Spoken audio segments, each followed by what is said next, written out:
So these are my disclosures, and I guess I've been around enough. I wouldn't say I'm hot. I just say that when you start at this 20 years ago, that you kind of end up in the field. So I have quite a few different things to disclose. So they're presented there. I actually started this. I'm a physical medicine and rehabilitation specialist. And when I was doing my residency in Halifax on my spinal cord rotation, I had a young gentleman who is a C4, meaning very high level cervical spine, tetraplegia as a result of a motor vehicle accident.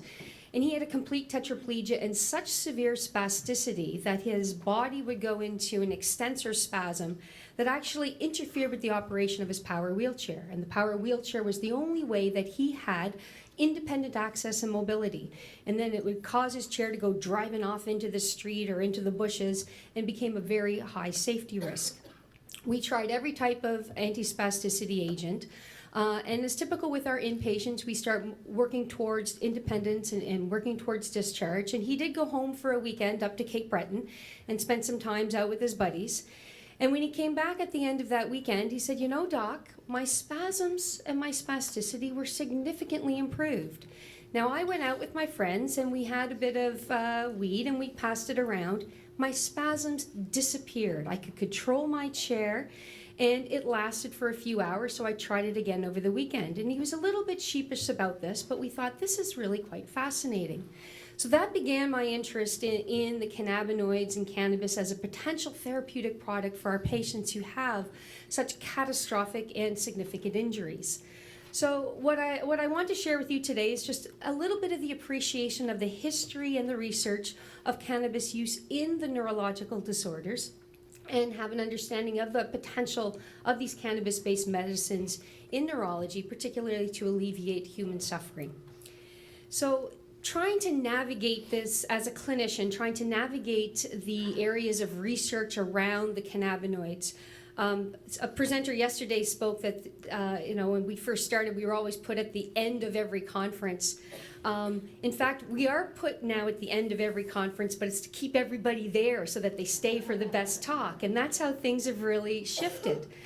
But the cannabinoids use in neurology has actually been around for probably for thousands of years, but documented more into what we call modern or Western medicine, at least for 200 years. William O'Shaughnessy was an Irish physician who was stationed in India in the early 1800s, and he observed the use of Indian hemp being used as a remedy for treating a number of conditions, including tetanus and anticonvulsant, and as a powerful analgesic. He brought it back to England, and it began being sort of taken up into the pharmacopoeias. Our own Canadian physician, William Osler, who was actually one of the founders of Johns Hopkins University and considered by many to be the master, the founder of modern medicine. He started the very first residency training or specialty training programs. He actually remarked that Cannabis indica is probably the most satisfactory remedy for migraine headaches. And in fact, in the 1800s and into the early 1900s, cannabis and cannabis extracts were available in pharmacies. There were hundreds of articles that were written on its use in the neurologic disorders, including as a muscle relaxant, an analgesic, an anxiolytic, and as an anticonvulsant. But because of the product being a scheduled drug, it made research really quite difficult. And so a lot of our early sort of more recent information on utilization of cannabis among our patients comes from just epidemiologic studies, what patients tell us what they're using, not necessarily rigorous scientific controlled studies. But those early studies in the 2000s did show us that a fairly significant percentage of our patients with neurologic conditions were reporting using cannabis. So 20% of patients with epilepsy, 10 to 15% of patients with multiple sclerosis. And this makes sense. We all know where the CB1 receptors are, and that the cannabinoids act very strongly through our neurologic system, including the central and into the peripheral neurologic system. And so it makes sense that the cannabinoids should have significant activity within our neurologic system, and that we could manipulate this system to the benefit of our patients. However, as a clinician and in working, and the evidence that we need demands of us that we use rigorous scientific evidence in order to support what we recommend for our patients. And this is typically through what we call randomized placebo-controlled trials, where essentially the patient and the doctor really don't know what the individual is getting, and you have a placebo that's used as a basis of control.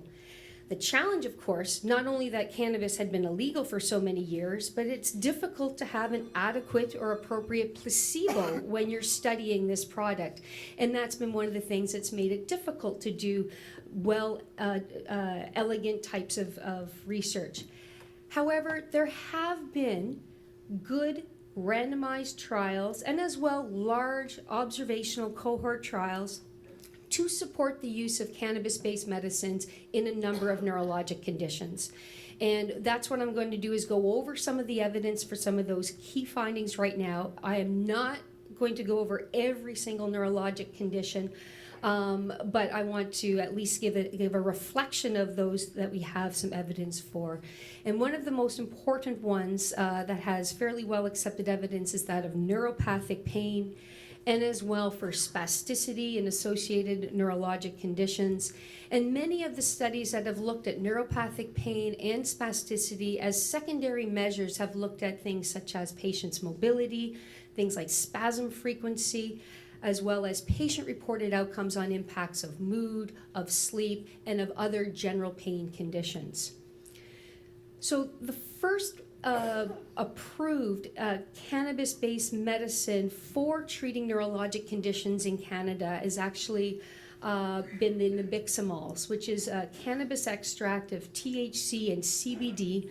There have been over 20 studies that have been conducted with the nabiximols, predominantly in multiple sclerosis. And this is on-label indication for pain and neuropathic pain and spasticity in patients with multiple sclerosis. There were 7 randomized placebo-controlled trials. In general, you can tell within the first 4 weeks if patients are going to be what we call a responder. And we should see what's considered a clinically meaningful improvement in patient-reported outcomes of pain and or spasticity. So patients who have a response of at least 20% improvement in those first 4 weeks are generally considered responders. The average amount of doses per day was in the range of about 5 to 8 sprays of a 2.7, 2.5 actuated buccal spray. One of the largest trials that was done in this population was in MS, which was done with 572 patients. And the main findings of this were that there was benefit in the treatment of spasticity. Now, what's interesting, and I want you to note, is that the EDSS, that's called the Expanded Disability Symptom Score, which is a measure of the severity of disability. By far, most of the studies in MS were done with patients with a fairly high level of impairment. They already have very significant impact on their mobility, using a mobility aid to just get at least 20 meters. So this of the largest RCTs did show a significant improvement in patients' report of their spasticity compared to placebo. In a very large open label study with over 1,500 patients, those sort of findings still stood over the longer term. The average number of sprays per day was 6.5. Again, the EDSS score was 6.5 average, indicating high level of disability among that MS population. And it seemed to have better results with patients who had a primary progressive or a secondary progressive form of multiple sclerosis. Now, cannabis extracts as an oral extract of the actual plant product, or THC, has also been studied in a large randomized controlled trial. This one was published over 15 years ago in The Lancet, and this is probably the largest oral cannabis study that has been published, at least in MS. And there were 630 patients randomized to either an oral cannabis extract, a placebo, or THC. And the amounts of THC varied from 2.5 milligrams to 25 milligrams, and there was very little details about the amount of cannabidiol. But the overall findings in that study were positive for impacts on pain and on spasticity.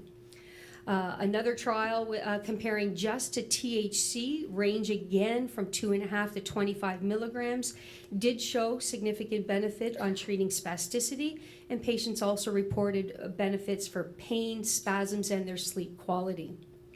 There have been very few studies on actual smoked product. So this is inhaled product or vaporized product, and those trials that have been done tend to be really quite small. So this is the results of a small study done on cannabis-naive patients using 4 puffs just over a 3-day period, which showed a significant improvement in their spasticity, significant improvement in their pain, and a deterioration in their cognitive functions as measured by a serial repetition of math numbers. Patients did report that they felt their physical function did not decline, which is important. But again, this was a very short study just over the course of a few days, once a day dosing. So there've been, MS has probably been the population that has been studied the most, mainly looking objectively at the symptoms of pain and spasticity.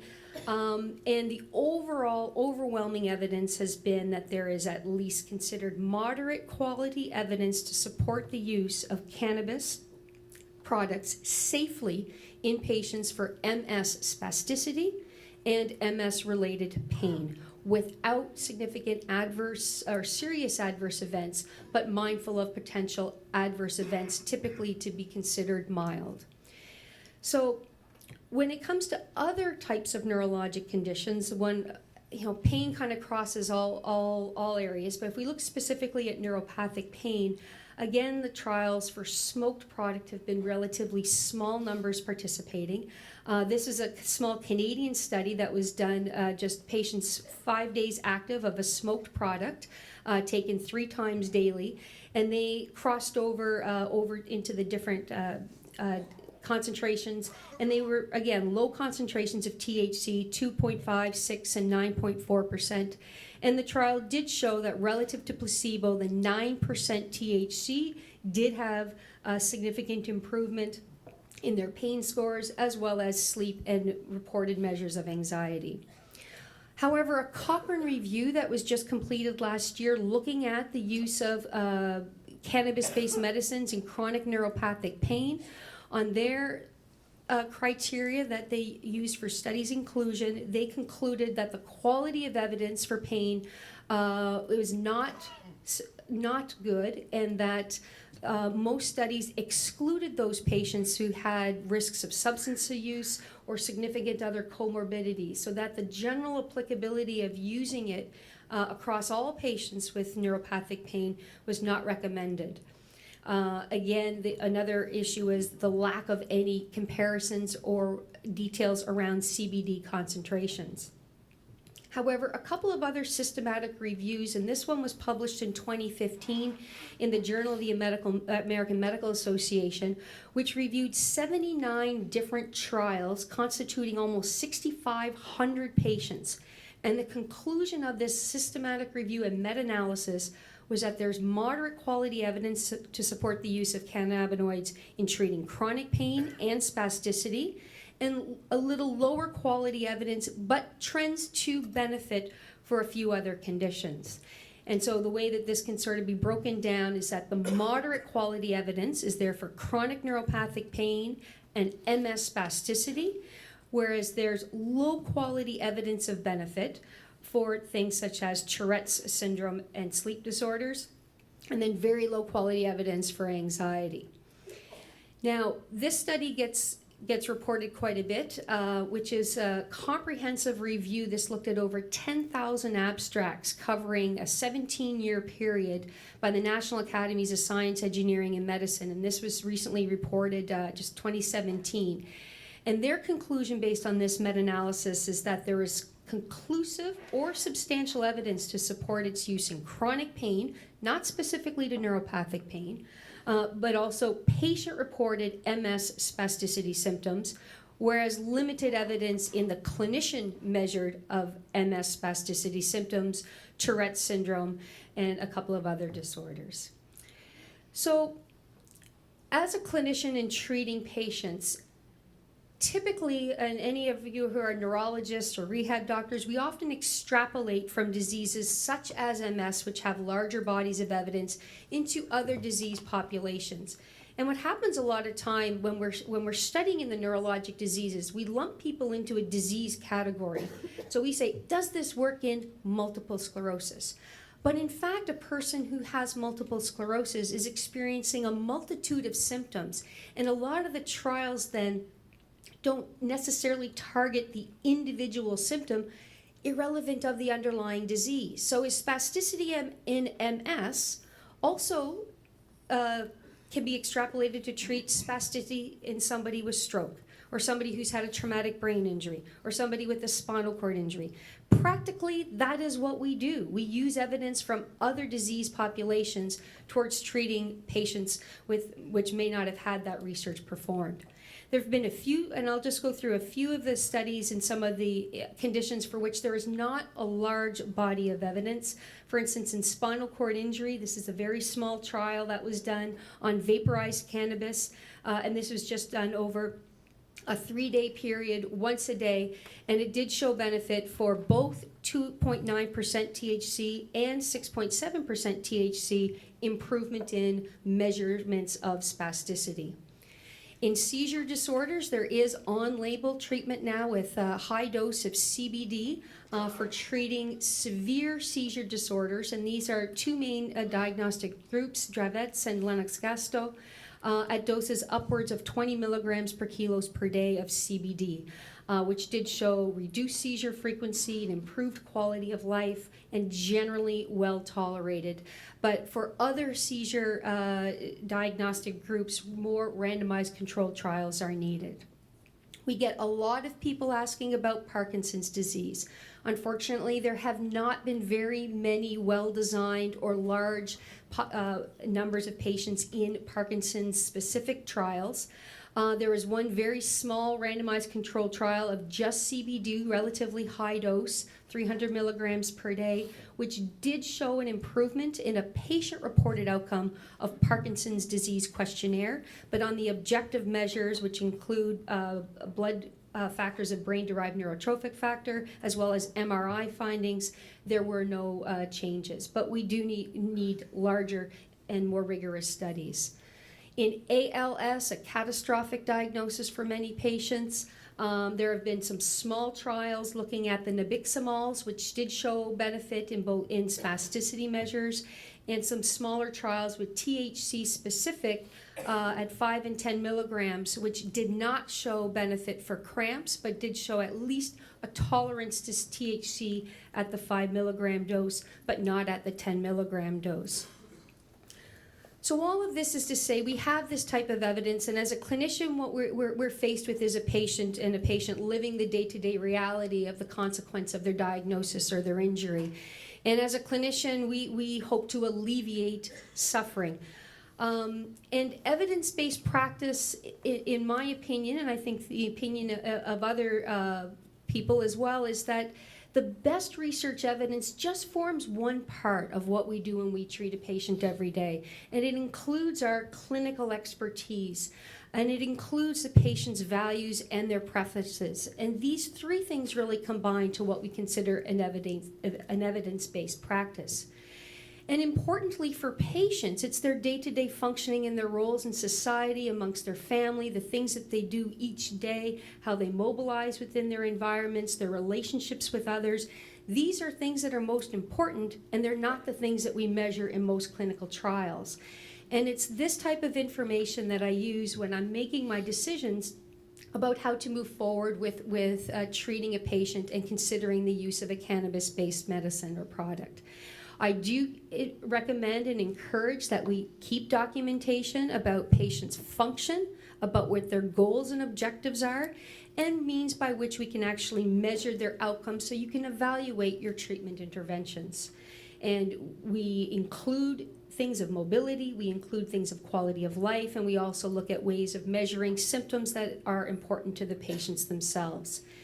You've heard talks already about the drug interactions, and this is extremely important in our patients with neurologic diagnoses because many of them are on a number of concomitant medications, and the cannabis-based medicines themselves can also affect the neurologic symptoms in negative ways that may counteract the symptoms you're trying to treat, such as changes in posture, their coordination and movement, altering sensory perception and altering effects in short-term memory, and changes in their alertness. Many of our patients with spasticity rely on that stiffness of their muscles to actually stand, and if you treat it too well, you may actually negatively impact on their mobility. So we've already had an excellent talk this morning on dosing, and this picture also flashed up on the screen yesterday, but really the mantra is when we are considering to move forward with our patient, like any treatment intervention, we start low, go slow. There are some guidances on the Health Canada website as well as the College of Family Practice on dosing recommendations. And we already had a talk on this morning, but in generally be cautious with your naive patients, and we're looking for the lowest effective dose with our patients. For those who aren't quite sure, don't want to admit they're not quite sure what a gram looks like, this is sort of what a gram of the flower looks like. And with our naive patients, a general rule of thumb is we're making our medical documents for half a gram per month, and more experienced upwards of a gram, half a gram per day, and are more experienced about a gram per day. As a clinician, I've seen a lot of other practitioners now gravitating towards the oil-based oral products because of the comfort with being able to titrate and kind of know exactly what you're giving in terms of a dose, and as well a gravitation to the CBD-based products or predominant products because of their non-euphoria effects and the comfort. And as a clinician, we are always trying to encourage the non-smoked route.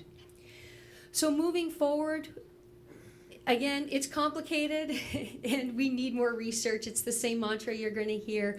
I think there's been a huge swell of interest. We actively have right now about to start is a clinical trial in patients with ALS, evaluating a multitude of symptoms, and this is funded by ALS Canada and partnering with one of the licensed producers.